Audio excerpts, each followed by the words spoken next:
Welcome to Fantasy Football 101 with Mac McGee and the Armchair Quarterbacks. We talk to you about learning the ins and outs of fantasy football. Make sure to check out all of our videos. Also, we have a lot of fantasy football content throughout the season, so you want to dive into that as well. Just like and subscribe, and you'll catch all the action. General philosophy. The general philosophy and how to play, how to win, and how to build a good fantasy football team. Now, there's a lot of different philosophies out there, but I'm going to give you mine. I've been playing fantasy football for over 30 years, have won several championships. I've won a lot of money off of this.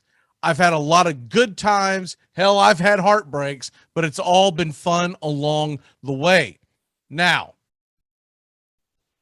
in your general fantasy football leagues, when you go in, the first thing that you want to do is prepare for your draft. You don't want to just go in willy-nilly and jump into a draft and not have done any kind of mock draft action. That is a terrible, terrible idea. Now, I will say this. I'm going to put myself in the middle of a draft, in the middle of a mock draft, and I am going to talk you through it.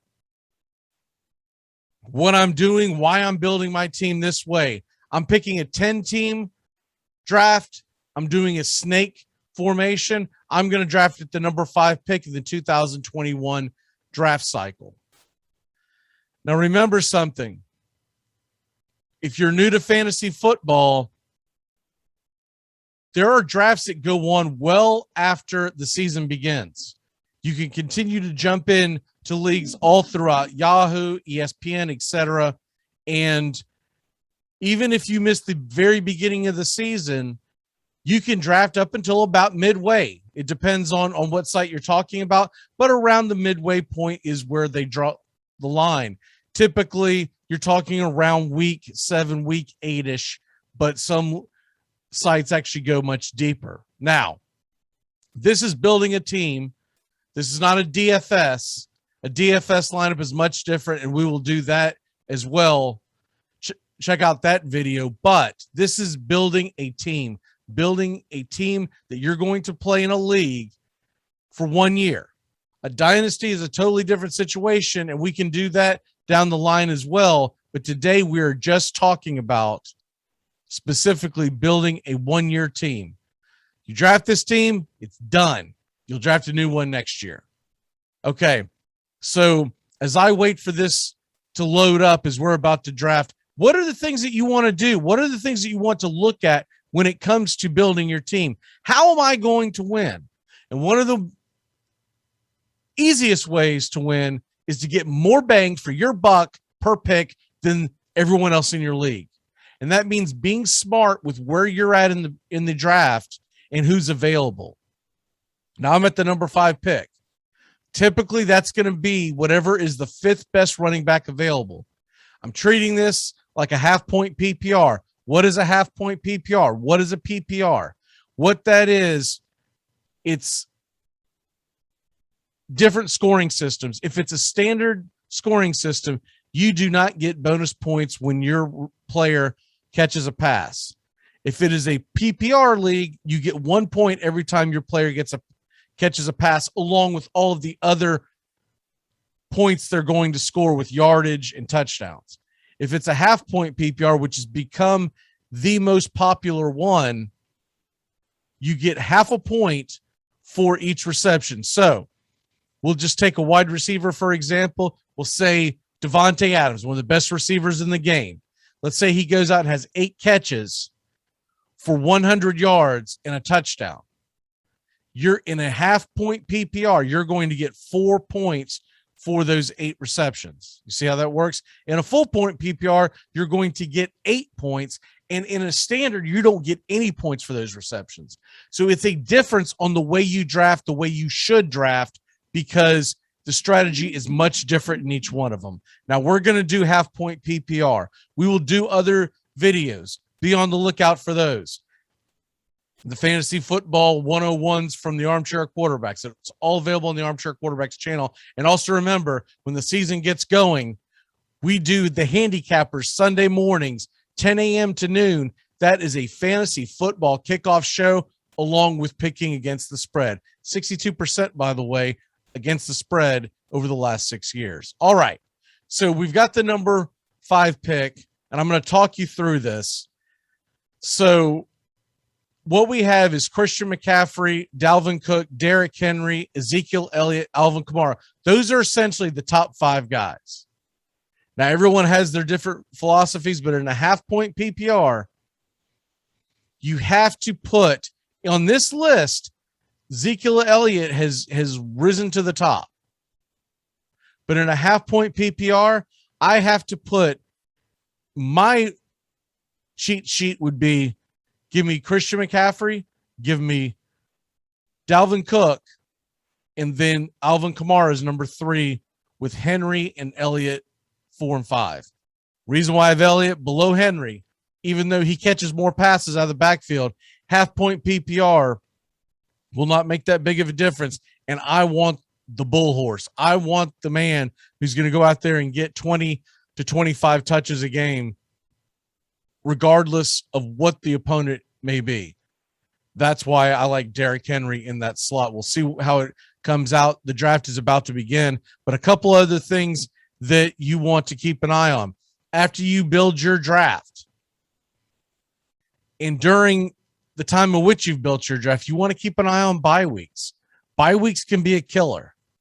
Now, I have a simple philosophy when it comes to bye weeks. Some people will draft off of their bye weeks, meaning they know that they have 2 or 3 guys that are going to be absent. We'll just take the Minnesota Vikings, for example. You get Dalvin Cook, and then later on you get Justin Jefferson and Adam Thielen. And you're like, man, I've got 3 guys. I don't know if I want to draft anyone off the Bills who has a bye week of the same number 7.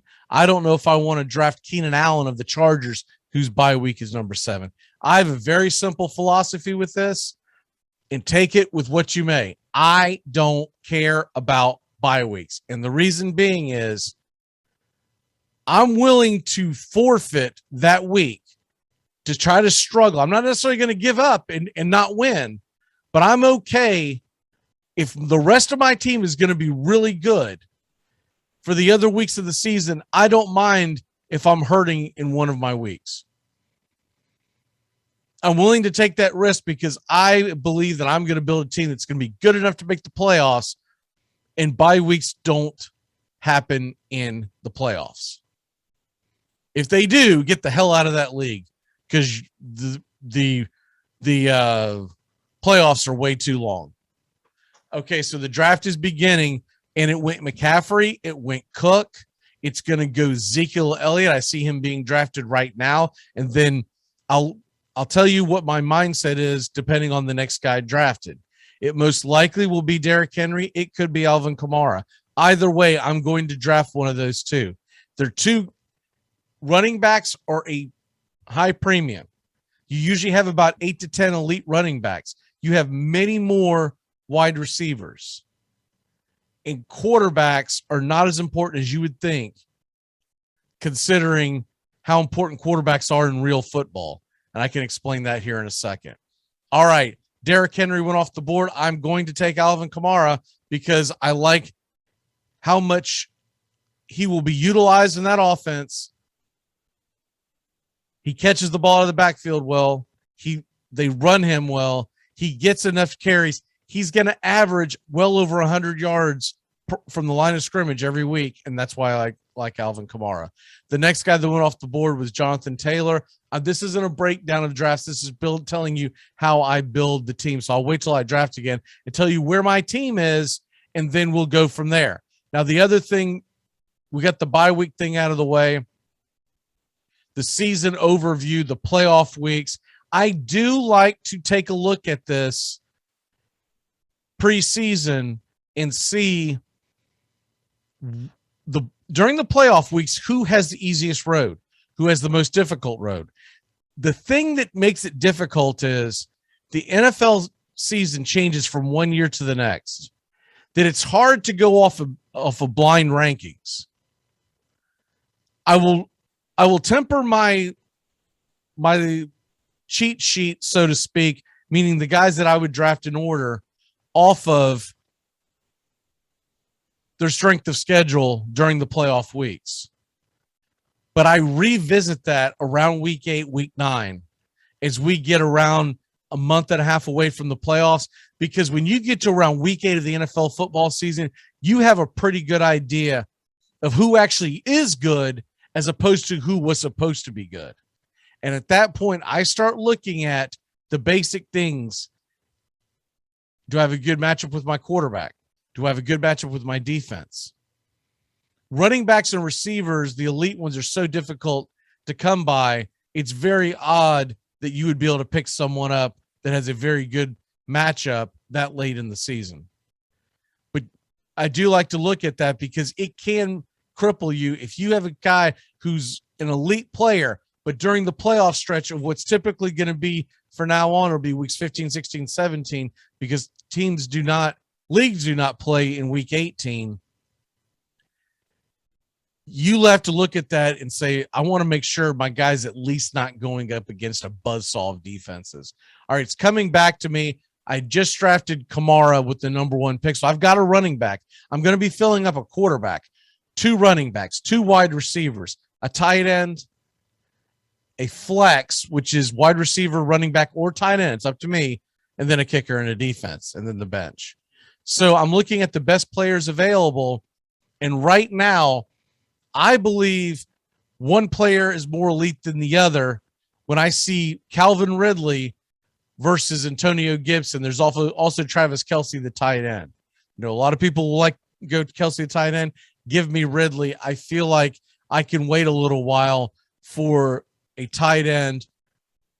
Kelce typically is going to go late second, early third. He probably won't be there when I draft. In fact, he just went. I'm fine with that. I can go find other players at tight end.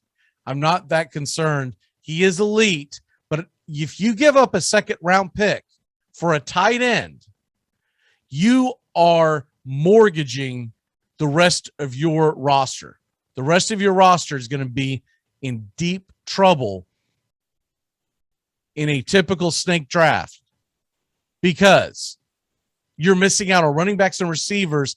You're grabbing a tight end, something that you could wait. Now, if you do decide to go the Kelce route, the only good news is your tight end, 9 times out of 10, will outscore everyone else's tight end. But you better hit on your receivers and running backs when it comes back around. And never draft a quarterback. Never draft a quarterback until well after the 3rd round. You will see Mahomes go in the 1st and 2nd round. In fact, he's already gone in this draft. It is a major mistake. They are interchangeable. It's coming back to me in the best players available. Wide receiver Justin Jefferson, wide receiver Allen Robinson, wide receiver Keenan Allen. Are you sensing a trend there? I'm going to go with the best receiver available, which is Justin Jefferson at this point, or Allen Robinson, because now I have my 2 starting receivers at Ridley and Jefferson, elite receivers. I've got an elite running back, and when it comes back around to me, I like to fill out, usually, not always, but usually I like to fill out my 2 running backs, my 2 receivers in the first 4 rounds before I ever go to any other position. It's critical that you get your 2 receivers, your 2 running backs, and your flex filled out before you ever go for a defense, for a kicker, which if you have a kicker, last pick of the draft, they're interchangeable.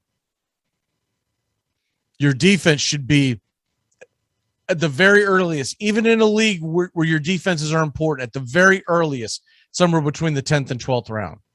You want to have depth because football has bye weeks and football has injuries. And you don't want to say, well, I've got a pretty darn good team. Look how good they are, because you think you have an elite defense, an elite kicker. Those are interchangeable. Your quarterback, yes, as good as Mahomes is, he's not going to be that much better than Josh Allen. And Josh Allen isn't going to be that much better than about 5 other quarterbacks. Not in a typical week. Yes, they'll have their big weeks, and that's what you get them for. But there's always one chucklehead or two or even three in a draft that will mortgage their team because they think quarterbacks are important and they sincerely are not. I have won championship after championship after championship, and I never draft a quarterback in the first round. I never draft him in the second round. At the very earliest, the third, but typically the sixth or seventh. It comes back to me, my running backs available at this point, because I do want to get my running back squared away, is David Montgomery, Gus Edwards, Sanders, and Jacobs. I'm going to take the highest rated guy in each of these. This is not a cheat sheet video. We have those out there. I am going with philosophy. This is general philosophy for if you've never played or if you're constantly playing and you're getting your butt kicked and you can't figure out why. Right now, my team looks like this: Ridley, Jefferson, Kamara, David Montgomery. I have two elite receivers, an elite running back, and a very solid middle of the road, I would say high upside, or low RB1, high RB2. You cannot beat that in your first four picks. It's coming back again now, and now you can go in and out of the players available. You can go all players, offensive players, defenses, kickers, quarterbacks, receivers, running backs, tight ends, flex. What I like to do once I get my 2 and 2 figured out, my running backs and wide receivers, I go to the flex board and I start seeing what the best players are available on the flex. Because if a tight end is that elite, I'll see him. If he's not worth my time. He's not worth my time. Now, I'm about to pick, and there is an upside, high upside Kyle Pitts tight end available. If he is there when I go to draft, I will probably grab him because then I have so many other players I can go for. If he goes, though, as good as some of these other tight ends are, I'm going to go with the highest available flex I can get. So who went off the board? It was David Moore, wide receiver from Carolina. Like that pick, but I'm going to go Kyle Pitts. Now I have my 2 receivers, my 2 running backs, my tight end in a year where we think we have about 5 or 6 elite tight ends. It's going to be a bummer if you don't have one of them. There's probably an argument for 7 or 8 what you would consider good tight ends, but only about 5, maybe 6 at the most are elite. And if you're scrounging at the back end with terrible tight ends, you're going to pay for it. You'll be able – now, once you've hit a certain plateau, and let's say you're drafting, you're like, man, I went wide receiver, running back. I couldn't believe this quarterback fell in my lap, so I grabbed my quarterback. It came back to me, and the top 6 or 7 tight ends are gone. At that point, from like tight end number 8 all the way back to about tight end, let's be honest, 14 or 15, they are interchangeable. It'll be matchup based. At that point, let your tight end go till much farther in the draft, because you'll be able to flex and you'll be able to stream your way out of that nonsense as the season goes on. There's always a couple of tight ends that appear. So if you don't get one of the elites, meaning Kittle, obviously Kelsey, obviously you're talking about Darren Waller, those are the top 3. There's a lot of optimism from Kyle Pitts, the rookie from the Gators who went to Atlanta. There's a lot of optimism for Hawkinson from Detroit. Mark Andrews is a proven tight end. Those are realistically the 6. Outside of that, they become very interchangeable. If you don't get one of those 6 people that I just mentioned in the 2021 draft, go ahead and punt it. Wait till you get down, you start seeing it dwindle down to where you're in the, let me pull up the tight end list. You're in the range of the, we'll say Noah Fant, Dallas Goedert, those types of guys. Robert Tonyan. There's a lot of optimism from Logan Thomas, but remember something about Logan Thomas. Though his quarterback got an upgrade, his quarterback does not favor tight ends in Ryan Fitzpatrick. So that's my philosophy for 2021. Get your stalwarts put away, and then if you don't get one of the top 5 or 6 tight ends, just wait, because you can get a much thicker lineup, and you might have trade bait, but you get a much more, you get a deeper lineup, a thicker lineup to be able to choose from running backs and wide receivers. It comes back to me. You know the guys that I've already drafted. So what do I have left? I can go flex, which is what I really want to go for, and I'm just going to grab the highest flex rated guy right now in a half-point PPR. It's got to be Deontay Johnson from the Steelers. So he goes into my flex after having Pitts as my tight end, Kamara and Montgomery, Johnson and Ridley. That is a fantastic start to the 2021 season on a draft. It'll come back to me in about 10 picks. And I'll either see if there's an elite quarterback there, I can be talked into going after him. But if there's a run on quarterbacks, I'm going to continue to build my flex depth. Right now, Kyler Murray is still there, but he was just drafted. Justin Herbert, he's probably the last of what I would consider elite. Maybe Aaron Rodgers. You could probably talk me into Aaron Rodgers. But after that, there's a huge drop-off. If Justin Herbert is gone, when it's time for me to draft, it's probably time for me to go ahead and stay and put and go to, you see, Aaron Rodgers just went off the board. It's probably time, if Justin Herbert is not there when in 3 picks, I'm going to go back to the flex. I'm going to see what I can get on the flex, because Justin Herbert has a high upside. Tom Brady does not. Jalen Hurts does not. Tannehill does not. Stafford, Burrow, Ryan, Cousins, they're all in that same plateau. If you see one of them off to a great start, you can go out there and pick them up. But don't wreck your draft chasing a position. Right now, when I look at this and I see how my team's doing, the next thing that's going through my mind is I've got one pick. If it's not Justin Herbert, I better start looking at some flexes. So I've got Herbert in my queue, and you can star him and put it in your queue. If you get sidetracked, he'll be the next guy to go.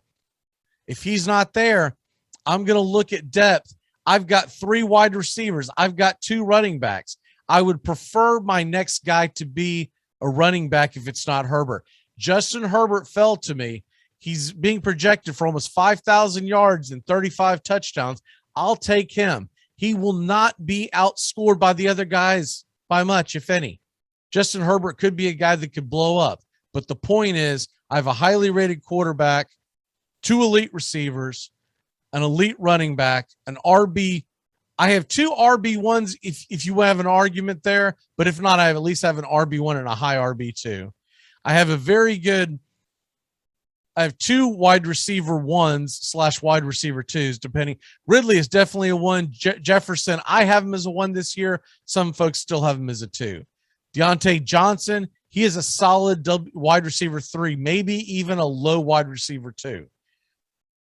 When it comes back to me again, I'm going to be looking for some more depth, preferably at running back, because right now I have 2 running backs, and if there's an injury or a bye week, I don't want to be caught not having any kind of depth. So the guys that are going to be out there, I'll get to them once it comes back around. But essentially, this is what I'm doing. I'm building my best team from the most logical positions down. You start with your running backs always, unless you're at the very end of round 1 and there is just a complete run on running backs.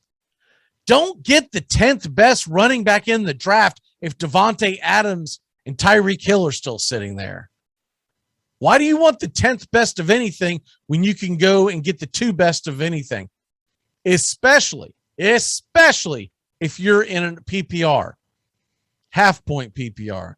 These guys become more valuable, and people tend to forget about it because their go-to thought process says, man, I really, really, really need my running backs. I got to have my running backs. Fantasy football, it's all about running backs. Well, as the game has evolved, it's become a passing game. Different argument 20 years ago. 20 years ago, I used to kick the stew out of people because I would go in, I understood the game. And you could always bank on the fact that if you had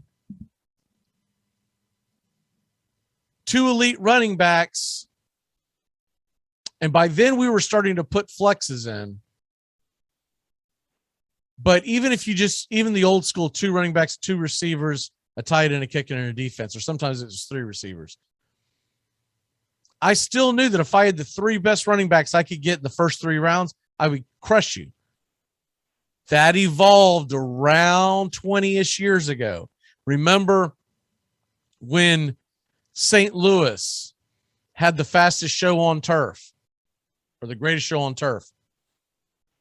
That's about the time that it changed, when the passing game became elite. It comes back to me, there are running backs available, and I'm going to go Chase Edmonds. He gives me touches out of the backfield, touches out of the passing game, and so that gives me a 3rd running back. Because I'm so thin at running back and the wide receiver situation is so deep this year, there's still many good wide receivers. When it comes back to me again, I'm going to have my eye on a couple of things. There's a couple of guys that I've got my eye on that I would like to have, but if they're not there, if they get swooped on, I am not going to go out and draft a guy that I'm not sure is going to be a starter over a starting wide receiver. Because worst case scenario is this with running backs. If you don't get a lot of what you think is great depth on your team, remember you always have this option at the end of the draft. Draft their backups. Because if your running back who is elite gets injured, is not playing for however long length of time, get his backup. His backup can win you games until he gets injured. Until he comes off the injury list. So it's coming back to me, and there's a couple of names out here that I'll throw at you. This is deeper in the draft. We're in the 9th round. These people who are in here doing their mock draft, you can tell I'm in a group of people that are really serious because it's not your typical. I don't see a bunch of auto drafts. Okay. I'm looking at Javonte Williams out of Denver. He's a rookie running back. I'm looking at Ronald Jones II of Tampa Bay. I'm looking at Zach Moss. Those are my 3 guys.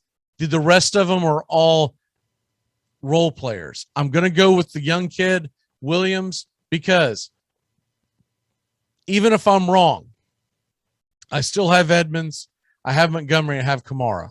When it comes back to me again, I'm now going to be looking for the best receiver available. I want a little more depth at receiver. Maybe even if there was a big name tight end that was still available. He's not. But let's say there was a go there. Or let's say I've seen him been in some of these drafts where Mark Andrews is still hanging out. I don't mind drafting. I don't mind putting an elite tight end in a flex. I'll take that risk. I would rather have an elite tight end in a flex than a very sketchy boomer bust wide receiver. So the tight ends that are left now are all middle of the road. They can all be interchangeable. So I probably won't draft another tight end. I'm going to roll with Kyle Pitts. And if he doesn't play well or gets injured, I'm just going to have to hit the waiver wire. That's going to be my philosophy. I'm not going to wreck the rest of my team. That's only one position that'll get affected. If I start chasing and start adding, I've got to get a backup tight end. I've got to get a backup this. I've got to get a backup that. I got to get a backup quarterback.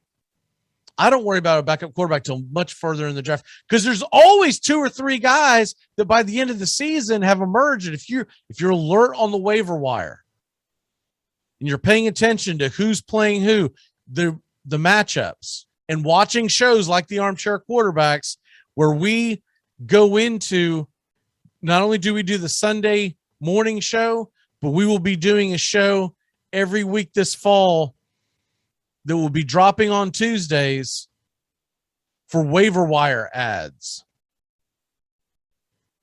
Those are the things that you have to do. Pay attention to the content. and figure out if you trust the person.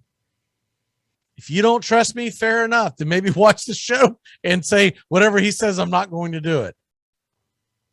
But I don't like to stand here and toot my own horn. But the one thing I will say is this.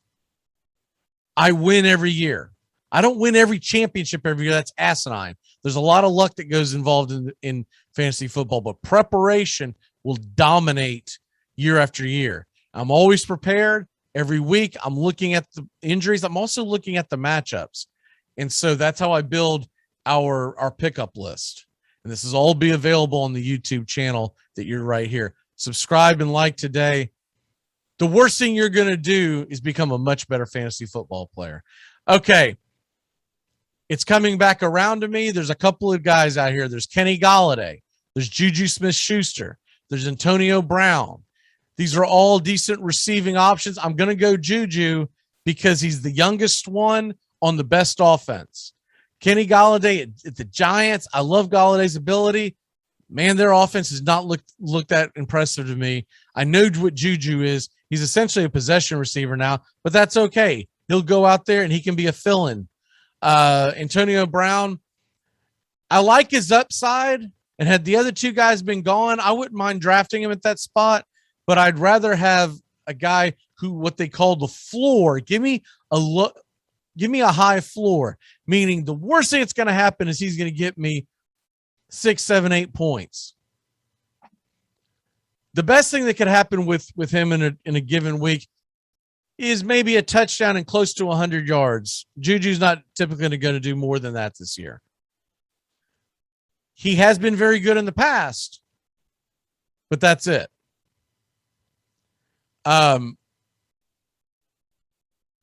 With Antonio Brown, with all the different names and all the different players and all the different talent that's going to touch that football, he could have some big games. And man, I'm telling you, Antonio Brown is going to have some clunkers. You're going to be like, he only had 2 catches. What happened? Well, Godwin and Evans. It's coming back to me. I'm going to the best player available at this point, and I'm going to take a risk on wide receiver. The best wide receiver available right now is Brandon Cooks.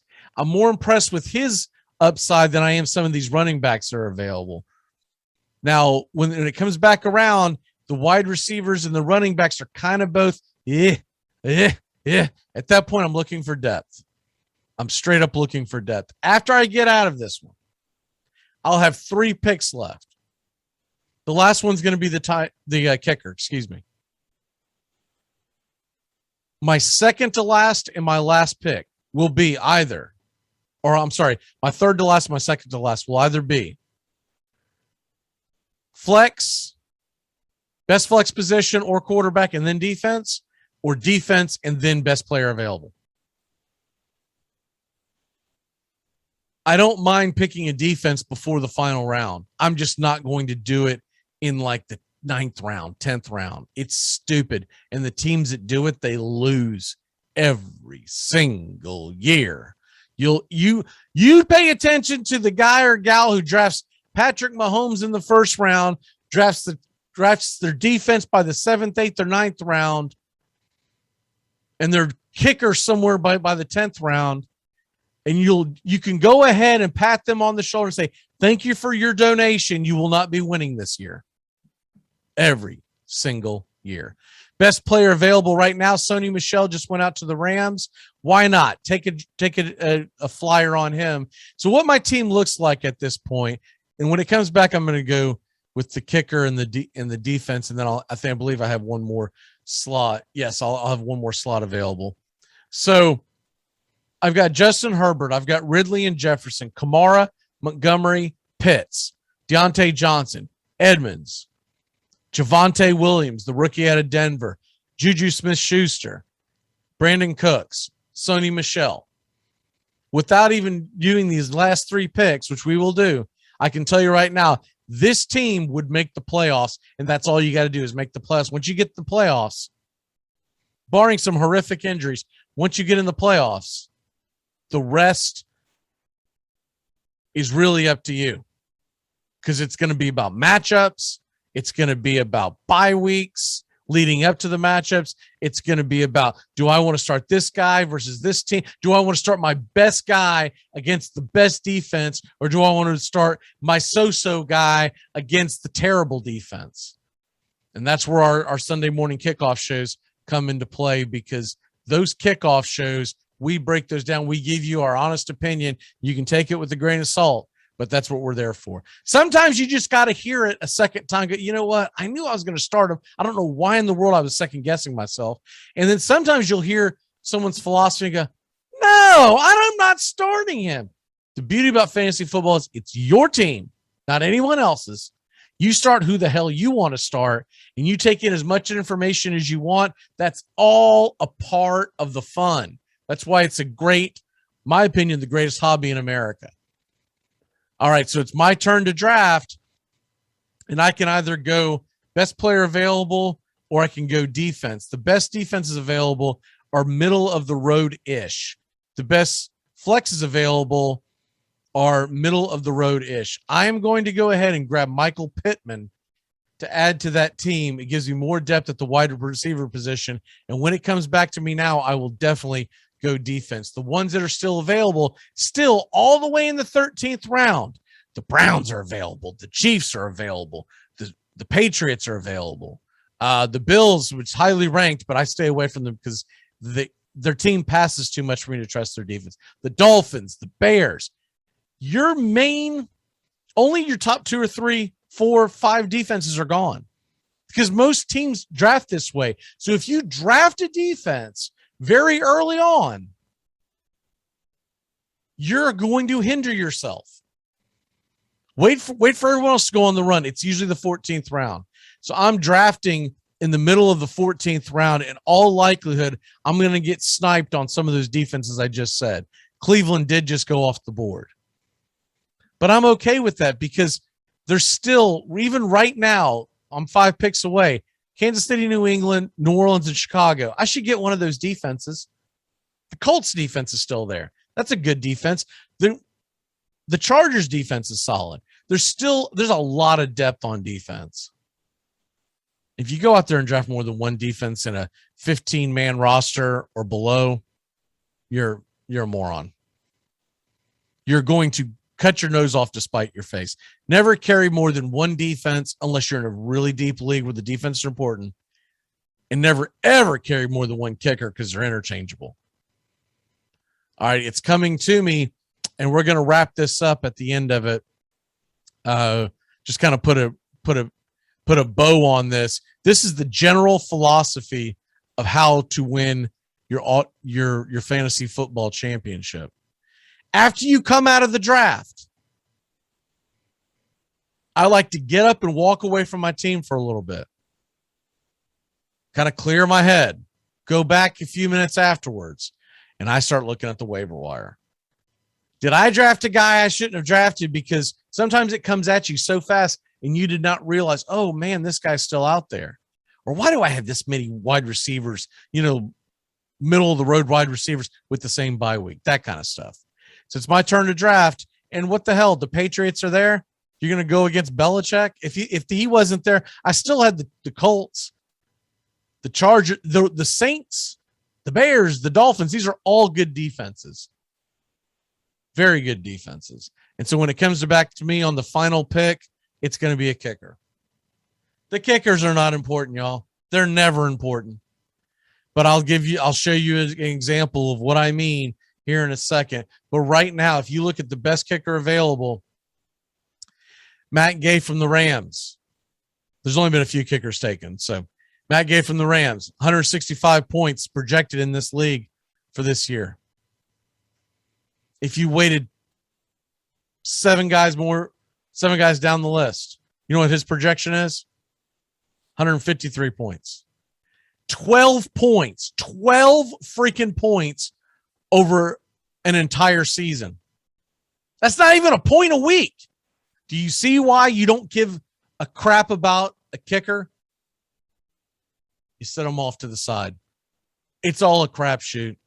The best thing that happened with you with the kicker, Matt Gay is there, so I'll go ahead and take him. But look, Blankenship was there. Badgley. All your big names are still there. the point is, even your elite kickers, 175, maybe 180 points a season, it's less than a point a week typically. Never draft a kicker before the last round. That's the general philosophy on how to win. And now it's time to go jump on that waiver wire and be looking like a hawk for the rest of the year. And don't blow your fab budget all at once unless it is a dire issue. You have an injury, et cetera, then you might have, but realize as bad as it could be now, it could get much worse later in the season. So keep that in mind with your fab budget. If you don't have a fab budget, then it doesn't really matter. But if you're just going off a rolling list, you may not want to go out there and make a pickup every week because it will bring you up the waiver wire order. Let's say you go 5 weeks without making a pickup and everyone else is going in the waiver wire order. You'll eventually be at the top and you'll sit there until there's a major injury to a major player and you want to go grab his backup, or as we call them in fantasy football, the handcuff. If you hear someone talk about a handcuff, it's normally a running back. You're handcuffing their backup. For instance, Marcus Pollard, you're handcuffing Pollard to Ezekiel Elliott because you drafted him. I don't do a lot of handcuffs. Why? Because I want the elite talent. But it's always an option. We'll see you on the next video. Thanks for watching How to Play Fantasy Football for Beginners. This was General Philosophy, and we are the Armchair Quarterback.